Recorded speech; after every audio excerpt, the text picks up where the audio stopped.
talk about slow cooker recipes for a second, because who are these people that are getting home after 6 hours?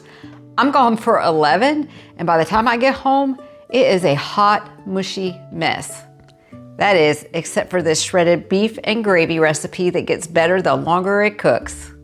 Hi, I'm Tina, and on this channel, I share high protein, low carb recipes that taste good. I eat low carb because I have to. I have reactive hypoglycemia, and a low carb diet is the treatment. So we'll start this off by getting the chuck roasts ready. So I bought 2 of them that we're gonna go ahead and prepare for our shredded beef dinner. And we'll start by actually just labeling the bag that we're gonna put them in, because these are gonna go in the freezer. I have tried before thinking that I was gonna remember what I had in the bag just by looking at it from the outside. That was not the case. There's been a few surprise dinners for us, so I make sure I label everything now. I don't typically meal prep my dinners, and this is one of the very few dinners that I actually do in the crock pot. But I do like to prep these because I have a very hard time some days getting out of the house. So anything I can do to speed it up is just a bonus. So I'm gonna wash my hands real quick and get back to you. So the setup on this is really easy. We're gonna go ahead and add 1 teaspoon of salt, 1 teaspoon of pepper, 1 teaspoon of paprika. We got 1 teaspoon of garlic and 1 teaspoon of onion powder. Just got all of those in there, and we're gonna add 1 tablespoon of minced garlic. So I know most people like to chop their own, but I don't. So we're gonna do the tablespoon of garlic, and we have a tablespoon of Dijon mustard,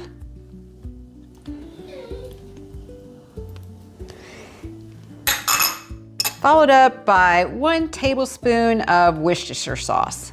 So, speaking of Worcestershire sauce, apparently I wasn't paying attention to package sizing when I ordered it. Isn't it just the cutest little bottle? I love it. It actually tastes really good, but I don't think I would have ever ordered such a small bottle of Worcestershire sauce, because I do use it quite often, but it tastes good and it's cute, so we're keeping it. All right, next up, we've got 2.5 cups of bone broth protein. I am using it in this recipe because I'm going to make a gravy with this when it comes out of the crock pot. I really love the benefits of a bone broth protein for my joints and gut health. So since it is going in a gravy that I'm gonna consume, I went ahead and used this. This recipe is perfectly fine with just a regular bone broth. If you wanna use a regular beef bone broth, that works perfectly fine. And because this only has 2 cups, I'm gonna add a 1/2 cup of water as well. Okay. There we go. All right, that's it. That's all there is to preparing it. Now, when I freeze this, what I like to do beforehand is I'm gonna seal this up really good, and I wanna shake it up and kind of mush in those spices to ensure that everything is incorporated very well. And then I also, a good tip that I got, and I don't remember where, I wish I could attribute it to someone, is to lay these down flat in your freezer when you're freezing them. And then that way when it freezes, it's easier to stack when you have multiple freezer meal prep meals. So I like to do it that way. Sometimes if I do multiple roasts, I'll even put them on a cookie sheet, just so it's easier to carry until they freeze. So, all right. So I'm gonna pop these in the freezer. And I totally forgot the onion. We are not gonna put this in the freezer yet. We are gonna put some onion in there first. All right, let's see. I should be back on track now. Let's get this onion cut up. Sorry about that. So the day before I put this in the crock pot, I will take it out and put it in the refrigerator. And then that way, as it thaws in the refrigerator, all of the good seasonings are gonna have a chance to soak in before it thaws, or while it thaws. I think it makes for a better flavor. Not sure if it actually does or not, but at least in my head it does. All right, We have about a cup there.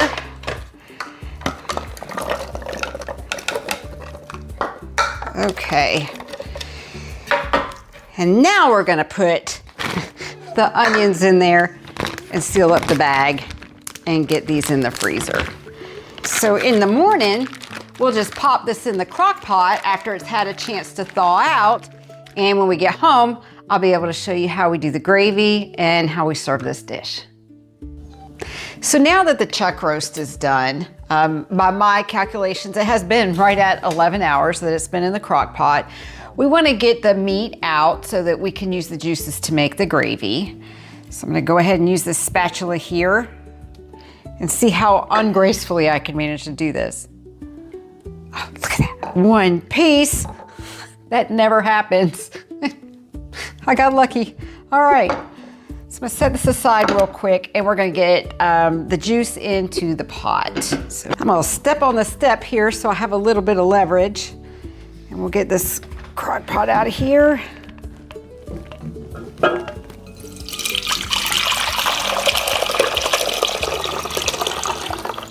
And there we go. The gravy for this is so simple. I'm gonna go ahead and turn on the burner so we can get this to a simmer. But basically, we're just gonna dissolve in a half a teaspoon of xanthan gum into 1 tablespoon of butter. And then we're gonna mix that into the broth that we already had seasoned up that's been cooking with the roast all day to make our gravy. So easy to do. So I'm just gonna stir this up into here, make sure it's good and dissolved. And then I'm gonna put that right into the broth.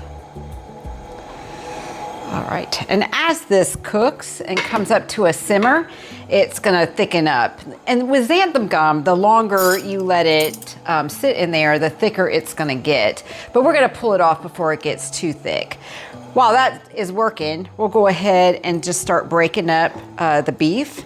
And you're gonna wanna just kind of pick out any of the big chunks of fat because nobody wants to bite into that. And I'll just push those off to the side. But it's coming apart really easy. It's not like there's a lot of work involved here. I'm pretty much just sorting fat is about all this amounts to.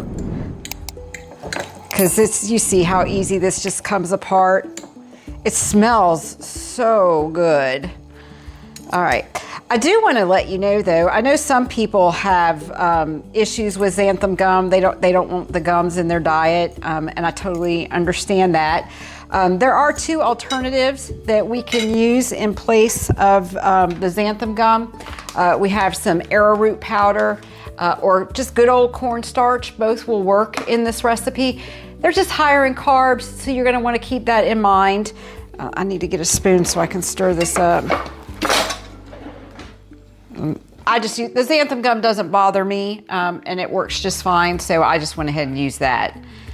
But wanted to make sure we had some options there. All right, so let that go on and we'll just finish shredding this real quick. Pick out the rest of this fat.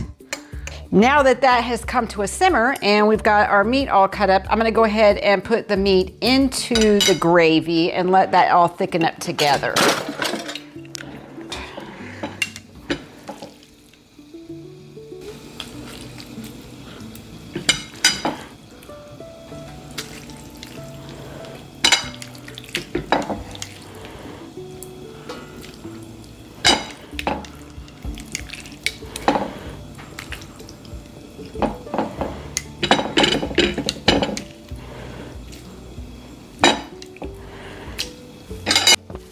While the gravy finishes up doing its thing, we'll just talk about the macros real quick.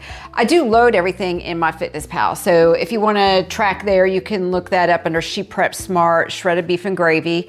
If not, I'll drop a link down in the comments below for the printable version, and I'll pop a QR code right here for my TV viewers if you want to be able to have that without having to go back to your computer. For this recipe, per 1 cup serving, we have 60 grams of protein and 4 grams of net carbs. Now, based on how you serve it, it's gonna alter that carb count, and we're gonna talk about that next. So as far as ways to serve this dish, I have several, because I eat it several different ways. So I thought I'd share all of them with you, and you could pick which one you like the best. This dish is typically meant to go over rice, and it is fantastic over rice. So if you have a carb eater in your house that you're feeding as well, this is what I do for Ronnie. I just get this microwave bag of rice, and it works just perfectly fine, and he's happy with it. Now, for me, I'm unhappy because I can't have rice. So I have this lupini bean rice from Kaizen, and it actually works very well with this dish. It's not rice. It doesn't taste like rice, but it does have a texture that's close enough to rice that will work with this dish because we're covering it with beef and gravy. So it works very well here. I will say, if you do get this pasta, we have a store here that sells it locally. I don't see it a lot of places. You might have to order it online.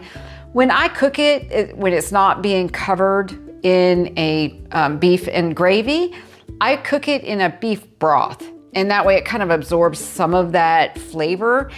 You do rinse this before you serve it. So it's interesting, with regular rice, you rinse it and then cook it. And with this rice, you cook it and then rinse it. So the rinsing, I wouldn't use like a bone broth protein because you are gonna rinse it off, but I do find that it does taste better when I use a broth. And so I've done it with chicken broth, vegetable broth, and beef broth, and all work fine. There's also a suggestion on here for sauteing it in butter on the stove. I've done that. It helps some, but I don't know that it was worth that extra step. For this dish, I also like to always serve it with something green. And if you have these available at your store, I love them because it's fresh vegetables that you pop in the microwave. So you stick these in there for like 5 or 6 minutes. They come out. I just cut the top off the bag, put a little butter and seasoning in there, let that melt, and I just serve it right along with this dish. The other thing I've done is the hero noodles. Now that they have those out, when I was testing this out a few times, I did make it on the noodles. I do love it that way. But I will say my favorite now, and this is a recent thing, is the biscuit that I make with our low carb baking mix. And I happen to make a batch up on Sunday, and so I have some left over. So it's kind of a 50-50 shot when I make this if I'm gonna have a biscuit available. Sometimes I remember to make them, sometimes I don't. But the biscuit is an excellent option if you've made those yet. So we'll go ahead and put some on here and give it a taste. All right. Although I think I'm gonna have to let it cool off for a moment. All right, let's give it a taste and see how it turned out.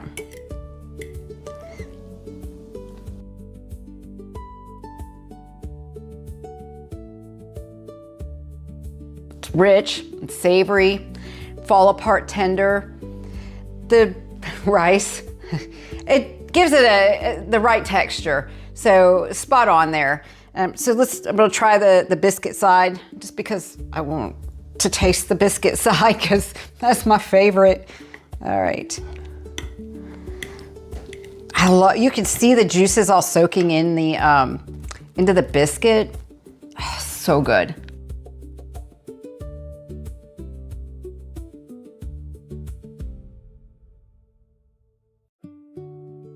That's definitely the way to eat it if you make the biscuits. It's so good. All right. The size of the chuck roast you bought is going to determine the number of servings that you're going to get, of course. For Ronnie and I did a 3.5 pound chuck roast, and that is going to give us dinner tonight, and then I will pack up the lunches or the leftovers for lunch.